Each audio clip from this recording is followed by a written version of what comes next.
doctor, que durante estos últimos días hemos visto cómo en el Ecuador hay tanta corrupción después de que la fiscal investiga el caso Purga, que más parece un purgante porque da asco ver tanta pobredumbre del Ecuador, doctores. El país está podrido, así. Pone un dedo y sale una pus muy, pero muy maloliente. En base a eso, quisiéramos saber qué piensa usted de todo, doctor. Bueno, realmente, Richard, usted bien ha dicho, esa figura que existe de siempre, por donde aprieta el dedo sale pus, y usted acaba de poner el dedo en la llaga de la pus, porque el sistema, yo lo he dicho y tal vez de alguna vez o de cuando en cuando lo he mencionado en estas interesantes reuniones con ustedes, que el sistema judicial está realmente destrozado hoy por hoy en la República.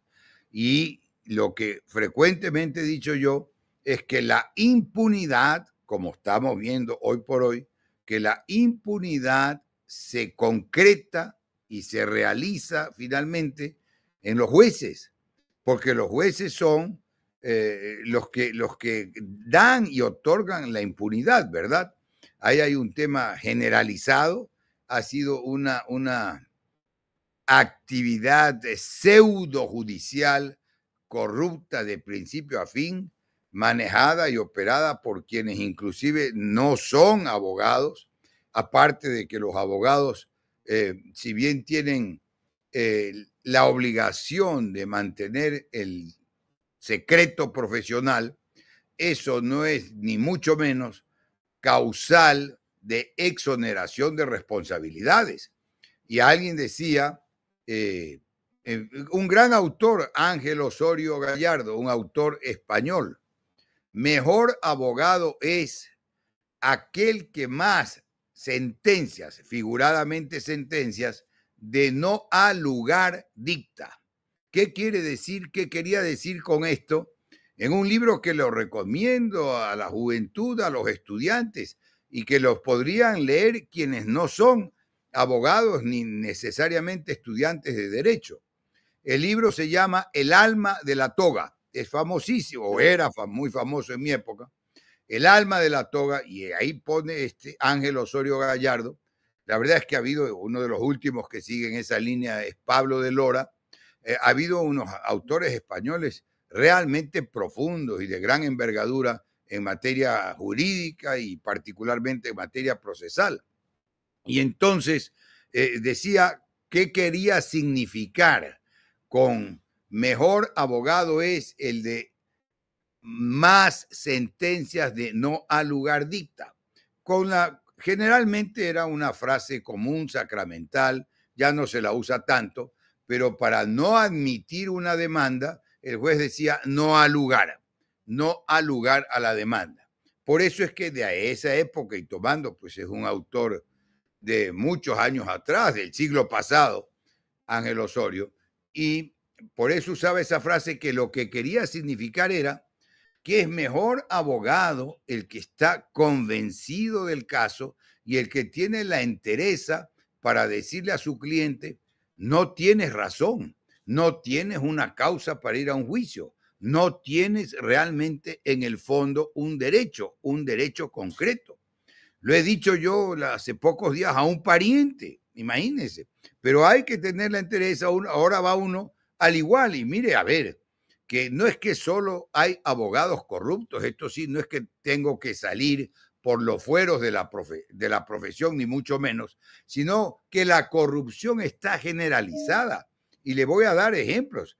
Claro que hay abogados que demandan cuando no hay lugar, que demandan cuando no hay verdaderamente un derecho en conflicto, que demandan por demandar para sacarle plata al cliente a sabiendas de que es un juicio perdido o a sabiendas de que no hay derecho y que podrá arreglar con el juez. Se conoce de abogados que llegaron al descaro, porque es lo menos que puedo decir, de pactar honorarios diciéndole tantos son mis honorarios y tanto es para el juez. A ese nivel se llegaron los abogados. Esto se ha conocido en el foro con nombres y apellidos, ¿verdad? No los puedo repetir, ni mucho menos. Pero tan corrupto es ese tipo de abogado, ¿verdad?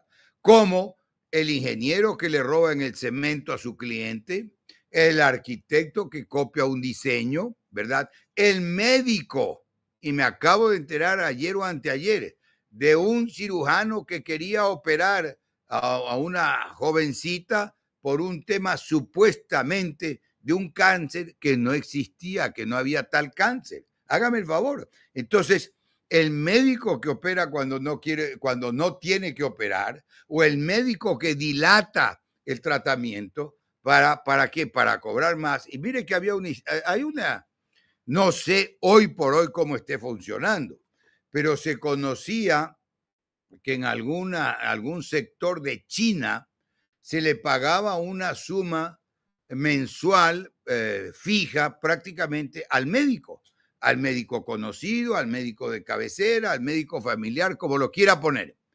Y cuando se enfermaba la persona, se enfermaba el paciente, dejaba de pagarle. De manera que el médico estaba apurado por curarlo para que le vuelvan a pagar. Funcionaba al revés, ¿sí me explico, no?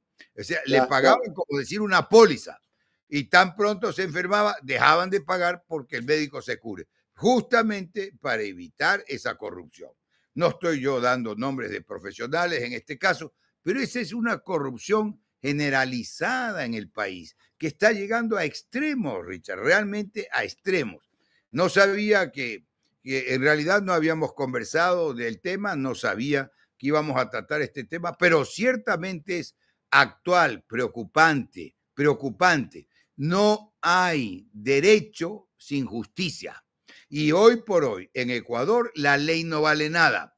Y hemos llegado al descaro, hemos llegado al extremo de pretender, imputando o remitiéndose a la Corte Constitucional, que ciertamente tiene fallas clamorosas, clamorosas, y los ejemplos son algunos, pero remitiéndose a la Corte Constitucional hemos llegado al extremo de pretender que actos ilegales, que hechos consumados pero fraudulentos o ilegales, se conviertan supuestamente en algo que no existe en la ley, situación jurídica consolidada. Mira qué bueno que salió esto, Richard, para comentarlo, a ver qué opina la audiencia. Esto de situación jurídica consolidada, alguien se lo inventó para justificar una ilegalidad. ¿Cómo podría un acto ilegal, artículo 9 del Código Civil, por ahí? Los actos que la ley prohíbe son nulos y de ningún valor. Punto. Actos prohibidos, actos fraudulentos, que ya tienen desde el Código Civil, por decirlo de alguna manera, es la ley madre, ¿verdad? En Ecuador tenemos el Código Civil de los años 1860. Para Ecuador llegó a través del proyecto, que lo saben o deberían saberlo, los abogados jóvenes también, a través del proyecto de Andrés Bello. Y ese Código Civil es igual. Básicamente ha ido cambiando en el tiempo, pero es igual al de Chile, al de Colombia y al de Costa Rica. Y el de Ecuador viene más directo del de Costa Rica, cosa que ya no se la conoce tanto, porque se creía y se llegaba solo a Chile y a Colombia. Me acuerdo, nosotros estudiábamos en la universidad con autores chilenos, con autores colombianos. Me acuerdo, los chilenos, Alessandri Somarriba, Vélez, un famoso colombiano, etcétera, para mencionar los que son derecho material, derecho sustantivo civil, a diferencia del derecho procesal, ¿verdad? Y entonces, y a su vez Bello, que era un venezolano, nacionalidad venezolana, que vivió y se desarrolló en Chile, fue el creador de este proyecto a partir del Código de Napoleón.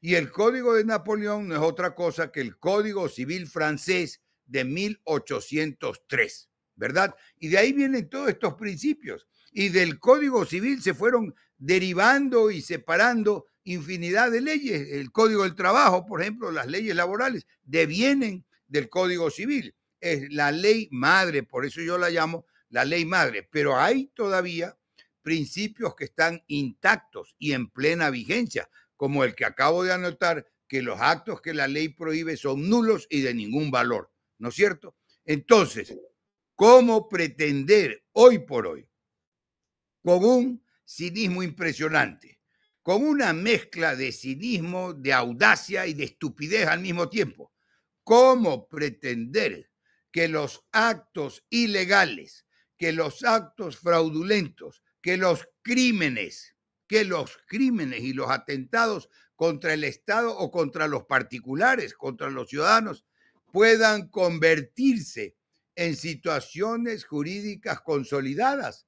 Entonces, esto querría decir, para ponerlo, mi estimado Richard, y para la audiencia, en un ejemplo que pretende ser dramático, absurdo, estúpido, pero gráfico para que se entienda, querría decir, porque esto equivaldría a que una vez que un sicario mató a una persona, ya es un hecho consumado. Es una situación consolidada y entonces ya no habría que perseguir a nadie ni exigir la responsabilidad y el castigo del autor de ese crimen.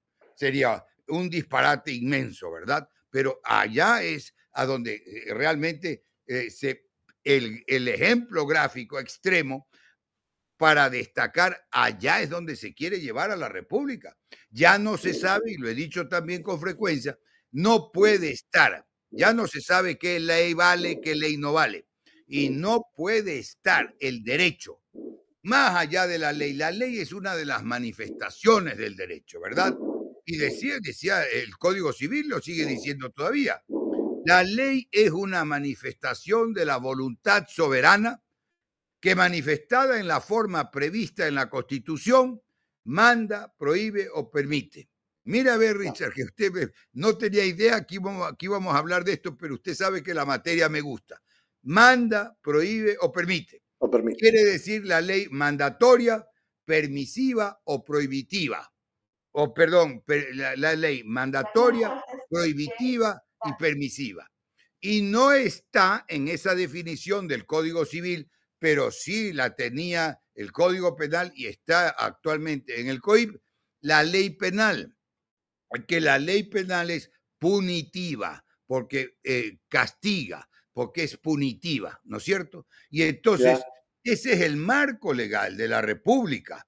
Y si estamos en un momento en que se pretende que prevalezcan los intereses políticos sobre el derecho, vivimos en una especie de caos, porque no se sabe qué derecho vale, no se sabe los ciudadanos qué derecho tienen, no se saben cuáles son los derechos constitucionales, la Constitución no sirve para nada, porque la Constitución desde el artículo 1, porque no es el primero, es el 1, desde el artículo 1 dice que Ecuador es un estado de justicia y derechos,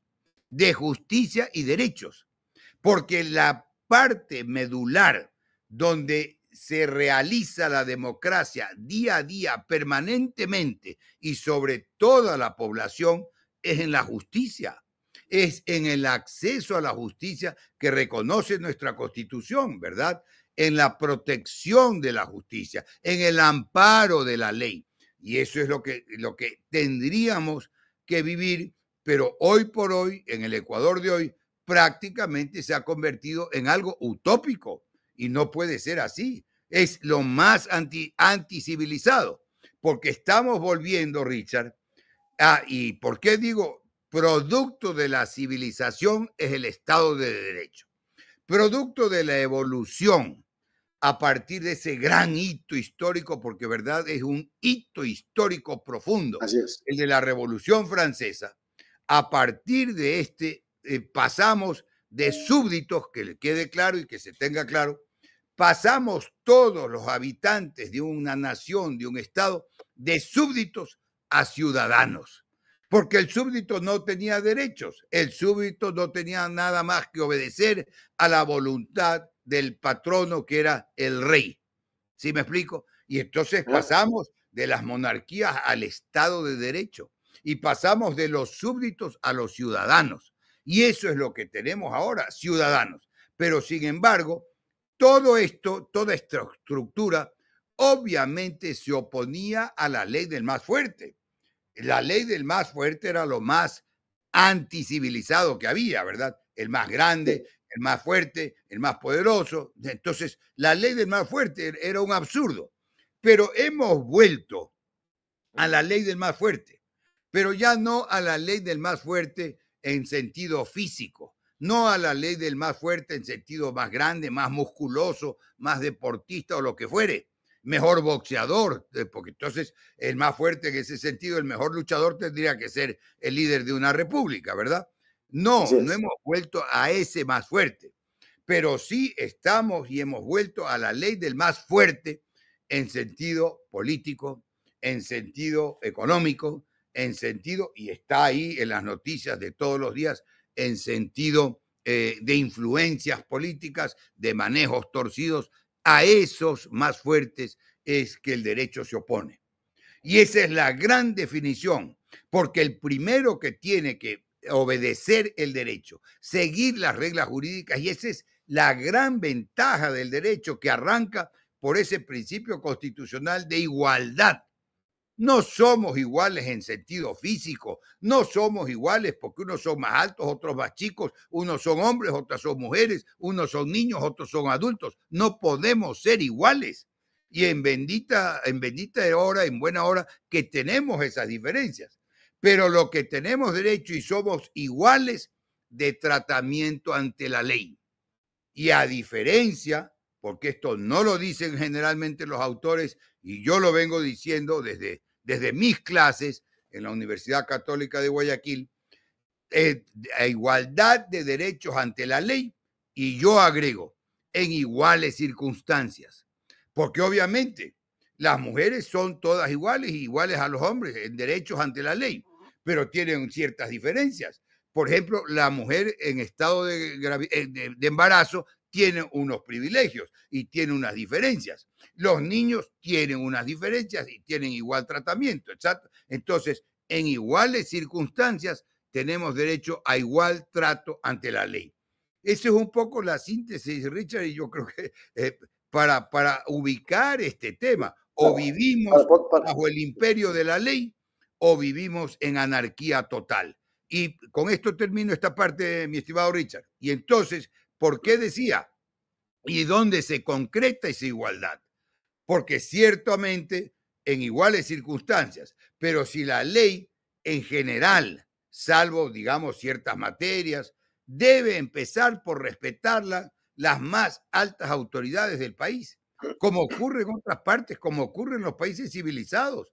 La autoridad es el primero que tiene que respetar y cumplir con la ley y da ejemplo de eso, ¿sí me explico? No porque es autoridad puede pasar una luz roja, no porque es autoridad puede mandar a matar a alguien, etcétera, etcétera.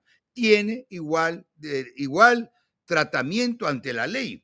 Tiene ciertos privilegios. Quien ha cometido el delito es un alto funcionario y en cosas que le interesen al Estado, por ejemplo, bueno, tiene fuero de corte. Pero el fuero de corte está justamente establecido en el ejemplo, y para que quede claro, fuero de corte quiere decir, para que quede claro para la audiencia en general, que ciertas personas, en razón de sus cargos, de sus funciones, tienen que ser juzgados por un juzgador de mayor grado, de más alta jerarquía, juzgado o tribunal, ¿me explico? Justamente, sí, pero no como privilegio ni como ventaja, sino para que el juzgador no tenga esa especie de recelo, temor reverencial, se conocía a ese tema, frente a un personaje político, a un personaje público. Para esos efectos es que existía el fuero de corte, ¿me explico? Pero no para abusar, no para dejar de cumplir la ley. Eso creo que a grandes rasgos, Richard, ya que surgió planteado por usted este tema. Hoy confundieron entonces las autoridades y se creen monarcas. Piensan que a todo el mundo lo pueden avasallar, hacer lo que les da la gana. Pero ahí hay una cuestión, doctor, que durante esta semana hemos venido tratando. ¿Es verdad que se necesita una asamblea constituyente de plenos poderes para reinstitucionalizar al país, al Estado? Porque el tema de la putrefacción que hay en este momento yo diría que es casi que imposible regenerarla con las autoridades que llegan porque o son amenazados, porque es allí adentro donde está podrido todo. En todas, no solamente en la parte judicial. A ver, usted va a CENEL y le dice, voy a cortarle la luz. No, ahí te voy a dar un billete. Sí, pero que sean 50 porque debes 300 y no te corto. O sea, desde allí, corrupción tras corrupción. Va a CNT, le dice, pero usted tenía un teléfono hace 20 años. No, no he tenido, pero hace 20 años ya había corrupción y alguien puso un teléfono a su nombre y lo jodieron ahora y se le llevaron 1.000, 2.000. A mí me pasó caso personal.